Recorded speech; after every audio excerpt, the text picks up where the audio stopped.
Michel Segelski, bonjour.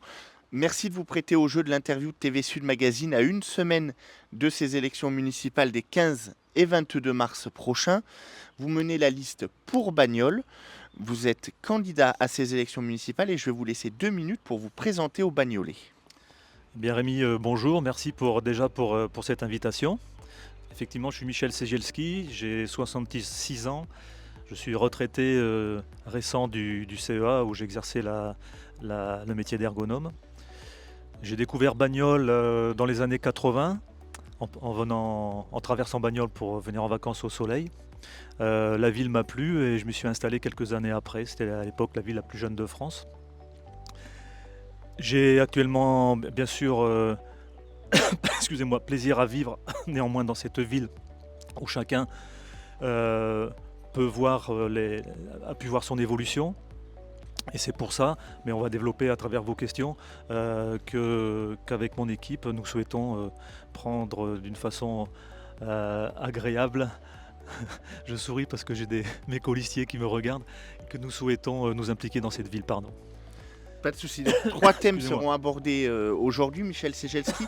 Le premier d'entre eux, la santé, le second, le cadre de vie, et le troisième étant la sécurité. 3 thèmes qui sont peu à peu arrivés dans cette campagne des municipales. Une première question me vient sur la santé. Bagnols-sur-Cèze, on le sait, connaît des tensions sur l'accès aux médecins généralistes et aux médecins spécialistes. Quelles mesures précises, Michel Segelski, mettriez-vous en œuvre pour renforcer l'offre de soins sur la commune? Alors à question précise, j'aurai des réponses précises, mais c'est vrai que l'offre de santé, ça me nuit sur Bagnols-sur-Cèze. On a une population qui est vieillissante et de moins en moins de possibilités d'avoir des médecins. Moi-même, j'en ai la difficulté. Alors, pour attirer les médecins, il faut faciliter leur installation. Faciliter leur installation avec des contrats d'aide à l'installation, aide également au maintien des médecins. Et ça, c'est la collectivité qui peut aider à cette installation. Également, ce qui est important pour des médecins qui s'installeraient et qui sont sur Bagnols, c'est, je pense, faciliter leur travail administratif. Concernant le développement de la santé, je souhaite une maison de santé pluriprofessionnelle, médecins, kinés, infirmiers, pharmaciens, etc. C'est important parce que là aussi, il faut faciliter l'installation par une mutualisation des tâches administratives et également, bien sûr, être aidé financièrement par exemple l'ARS ou d'autres financiers. Donc 2 choses, faciliter l'installation, conserver les médecins et création d'une maison de santé professionnelle. Pardon. La seconde question qui me vient, alors cette fois-ci, au-delà du soin curatif, je vais vous parler de politique de prévention. Quelle politique de prévention souhaitez-vous développer à Bagnols-sur-Cèze au sujet de la santé mentale, au sujet des addictions, du sport santé ou encore de la santé environnementale, et avec l'appui de quels partenaires? Alors la prévention, c'est très important. Et effectivement, sur Bagnols, on a beaucoup d'associations qui participent, qui travaillent. Donc la municipalité, la mairie, doit être un partenaire de ces associations, faciliter leur travail et leur intégration. Alors les partenaires, bien évidemment, c'est le centre hospitalier. Je pense aussi à l'association Riposte que j'ai visitée. Bien sûr, les missions locales, les IME, les instituts médicaux éducatifs. Voilà. Une chose importante par rapport à la santé mentale, même si ce n'est pas que pour la santé mentale, c'est l'inclusion. L'inclusion notamment au niveau des jeunes, l'inclusion scolaire et éducative. Il faut que ces enfants aient leur place complètement dans l'école et dans les crèches. Et également l'accessibilité dans le périscolaire et dans les loisirs. Sur cette accessibilité, Michel Segelski, on le sait, il y a des dispositifs qui existent tels que les classes Ulysse. Est-ce que ça serait demander plus de classes Ulysse, mettre plus de moyens pour l'accompagnement, on le sait, via des ATSEM et des professionnels chargés d'accompagner les élèves? Quelles mesures concrètes pensez-vous quand vous Alors, parlez d'accompagnement? comme je l'ai dit tout à l'heure, c'est accompagner. C'est pas moi, c'est pas une mairie tout seul qui va développer. C'est en partenariat avec les professionnels. Pour tout vous dire, moi-même dans ma famille, j'ai une personne, j'ai une petite fille qui est complètement concernée par cette problématique. Pour répondre également à votre question, l'importance aussi du sport santé. au niveau de la prévention. Donc là, bien sûr, il faudrait développer donc, ce sport santé à travers les associations sportives qui seraient partenaires. Au passage, je remercie déjà l'Office des sports, hein, qui a une action très importante au niveau de la prévention, qui travaille avec l'ARS entre autres. Et les deux derniers points au niveau de la prévention, c'est de bien vieillir sur Bagnols-sur-Cèze, d'éviter l'isolement des personnes âgées. Et la dernière chose, c'est également le bien manger. À l'époque, il y a quelques années, le slogan était bien manger pour bien vieillir, mais effectivement c'est très important. Donc le bien manger, c'est faire attention à notre nourriture, d'où elle vient, autant pour les petits dans les crèches par exemple, dans les écoles, que pour toute la population et la population qui vieillit. Michel Segelski, merci pour ces réponses au sujet de la santé.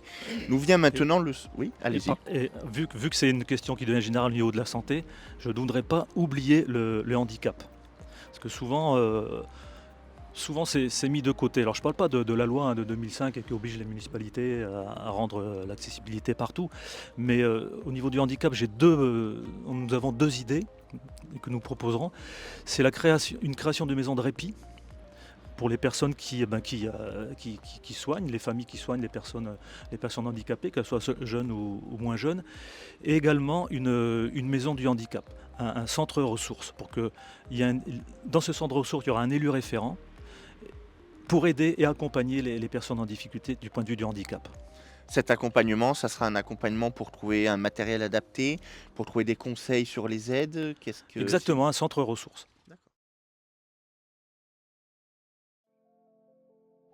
Sur le deuxième thème maintenant de cette interview, Michel Segelski, il s'agit du cadre de vie, comprenant l'aménagement urbain, l'habitat, la propreté, les mobilités ou encore la qualité du quotidien de vie des Bagnolaises et des Bagnolais.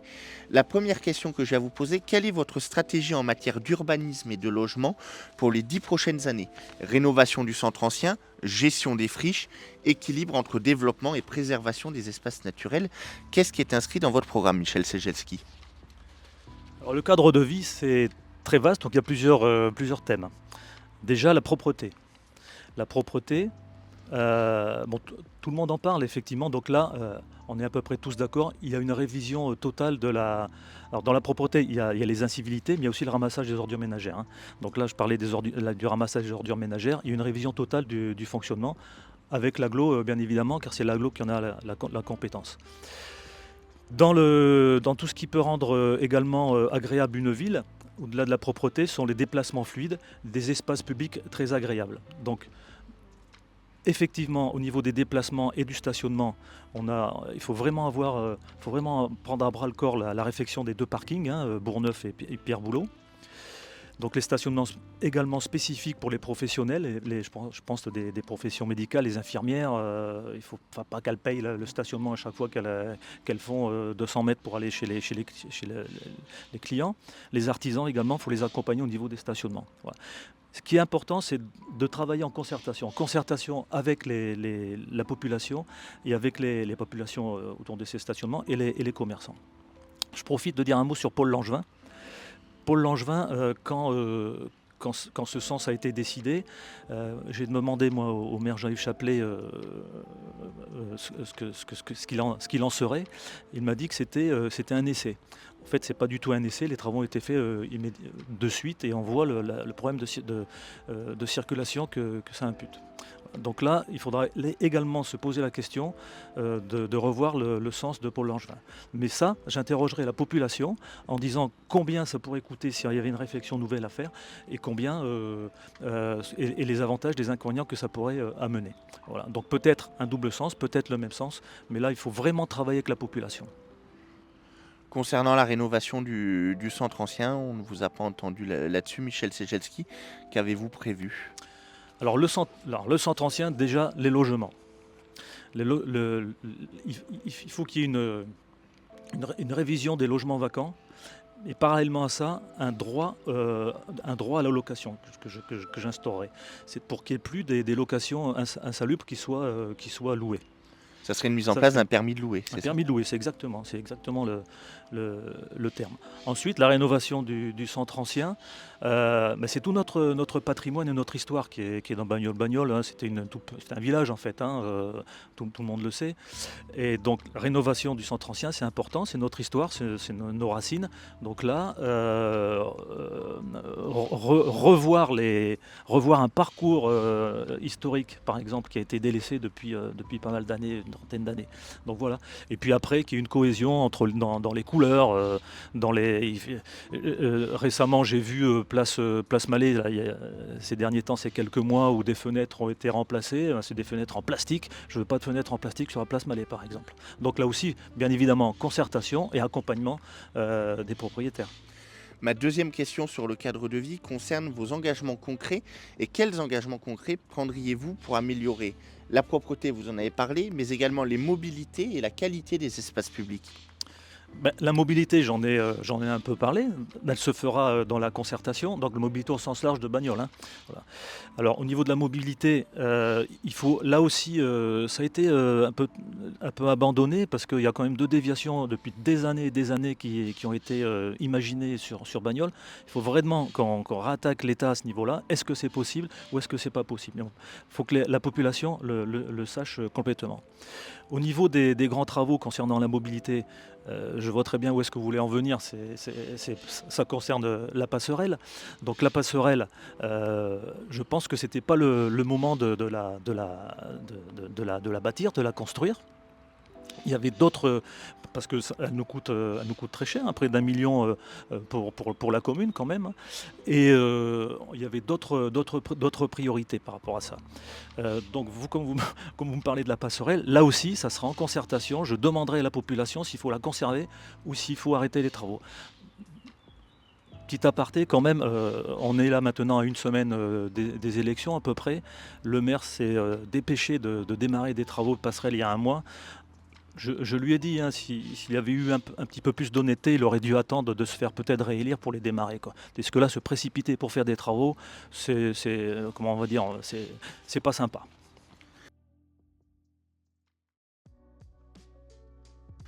Michel Segelski, le troisième thème de notre entretien, c'est la sécurité. Me vient une question. Si vous êtes élu maire les 15 ou 22 mars prochains à la tête de la ville de Bagnols-sur-Cèze, quel rôle devra jouer la police municipale à Bagnols-sur-Cèze? Quels seront ses effectifs? Sur quels horaires? Avec une brigade de nuit, oui ou non? Avec de la vidéoprotection, oui ou non? Et quels moyens supplémentaires êtes-vous prêt à mobiliser? Je vais plaisanter un peu, hein. Dès que je suis élu, ça sera les mêmes effectifs, hein. Ils ne vont pas changer d'une journée à l'autre, hein. Alors je rappelle le rôle de la police municipale, c'est la police du maire, c'est la police des Bagnolais. Donc dans la sécurité, il y a la tranquillité, les incivilités et bien sûr, là aussi je vois venir, hein, la lutte contre le narcotrafic. Au niveau des effectifs, effectivement sur Bagnols, on manque d'effectifs au niveau de la police municipale. Alors il faut se poser la question, hein, pourquoi, hein? Est-ce qu'on n'a pas les moyens? Est-ce que c'est une ville qui attire pas? Il y a beaucoup de turnover aussi, hein. Depuis que le maire a été élu ces 10 dernières années, il y a eu une augmentation de plus 2 de policiers municipaux. Voilà. Donc il faut se poser la question. Pour ma part, dans un premier temps, on recrutera 5 policiers municipaux supplémentaires pour arriver à terme à plus 10. Voilà. Il faut savoir que tout ça, ça a un coût. C'est pour ça qu'il faut y aller intelligemment et pas crier d'un seul coup, comme une certaine le fait, en disant je vais tripler la police municipale du jour au lendemain. Encore faut-il savoir qu'elle réponde à ma question quand je lui ai demandé comment elle finançait ces effectifs-là. Donc augmenter effectivement la police municipale.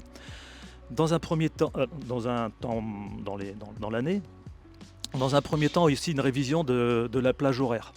Alors pour bien connaître la police municipale et pouvoir discuter avec certains policiers, il faudrait simplement augmenter d'1 heure la plage horaire la nuit. Voilà. Et dans un premier temps, ça suffirait. Ce qui est important, c'est que la police municipale vive en fonction des événements et de l'actualité de Bagnols. Voilà, donc quand il y a des festivals, quand il y a des événements qui durent dans le temps, qui durent longtemps l'été par exemple, là effectivement il faut que la police municipale soit sur le terrain. Quand c'est des périodes un peu plus calmes, c'est pas la peine. Ce qui est important aussi pour la police municipale, ce sont ses conditions de travail. Moi j'ai toujours amélioré les conditions de travail, déjà c'était mon métier, mais également de la police municipale. Rappelez-vous, il y a une dizaine d'années, de nouveaux locaux, du nouveau matériel, etc. Donc là aussi, on a un projet d'un nouveau bâtiment pour la police municipale. Alors je ne vous dévoile pas encore où, mais c'est sur Bagnols-sur-Cèze, en ville, avec un espace protégé pour pas qu'on crève les routes des voitures des policiers municipaux, pour pas qu'on saccage les voitures par exemple. Voilà. Parce que la police municipale, ce sont nos employés et je veux pas qu'elle soit trop exposée face à des incivilités. C'est pour ça que je suis contre les camping-cars dans les quartiers, parce que c'est dangereux. Vous faites référence au Tini commissariat de Jérôme Jacquel. Voilà, c'est ça. Et tout à l'heure, quand j'ai fait référence à tripler la police municipale, je fais référence à quelqu'un d'autre. Bon. Ce qui est important aussi, une des premières mesures qui sera prise, c'est de mettre un poste de police place Mallet. Une annexe de la police municipale. Cette police municipale sera pédestre. Voilà. Et aura obligation donc de rayonner dans le centre ancien, dans le centre de Bagnols, avec des visites chez les commerçants et un rapport au maire régulier pour voir quelles améliorations on peut apporter.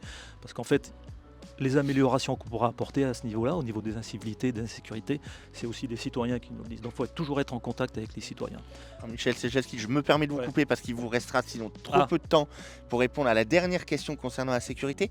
Comment comptez-vous agir en amont pour prévenir la délinquance, notamment chez les jeunes, et renforcer le lien entre les habitants, les associations et les institutions? C'est de la prévention. Donc prévention par l'éducation, avec une vision sur le décrochage scolaire et également avec les familles. Voilà, donc le CLSPD à ce niveau-là est très important. Également par le sport et la culture. On en a parlé un peu tout à l'heure, il faut que dans le sport, même dans la culture, dans la peinture, dans le théâtre, il y a des règles qu'on applique et ça fait évoluer, ça donne une personnalité à l'enfant. Voilà. Bien évidemment, il manque une vraie maison de quartier. Alors je ne parle pas de maison de culture, mais une maison de quartier qui est faite pour recevoir les jeunes bien évidemment, mais pas pour qu'ils soient les mains dans les poches, pour qu'ils bâtissent ensemble des projets. Ça peut être des projets très simples, partir une semaine en vacances l'été, partir un week-end, bâtir un festival. Voilà, il faut qu'ils soient impliqués, c'est des acteurs comme les autres. Au contraire, c'est même des acteurs, d'avenir. Au niveau de la prévention, nous, on doit aller dans les écoles aussi, pour prévenir sur les addictions, sur la violence. Vous voyez. Et puis bien évidemment, renforcer le rôle des médiateurs. Mais c'est pas pour ça qu'il faut ne pas être, qu'il n'y ait pas de sanctions. De notre côté, je travaillerai beaucoup, je suis complètement d'accord pour qu'on augmente les travaux d'intérêt général. Voilà. Alors, intérêt général, peinture, ramassage des ordures, vous voyez, tout au sein de la ville. Ceci pour éviter les récidives. Concernant le lien social, pareil, il faut qu'il y ait des espaces de rencontre. Des espaces de rencontre au pied des immeubles, des espaces de rencontre là où il y a de la verdure. Voilà, pour que les gens échangent. Je trouve que les gens n'échangent pas ou n'osent pas. Tout ça également comme pour la jeunesse, pour avoir des projets communs, faire sortir la médiathèque et des bibliothèques dans les quartiers, pas que les quartiers de la ville, comme on dit, dans différents endroits de la ville, pour qu'il y ait des sorties ensemble et pour qu'il y ait des fêtes. La seule fête qui existe, c'est la fête des voisins. Il faut qu'il y en ait d'autres, il faut qu'il y ait des fêtes des quartiers. Pour cela, je donnerai au quartier de la ville un budget participatif. Budget participatif pour améliorer leur environnement, mais également pour améliorer le lien social.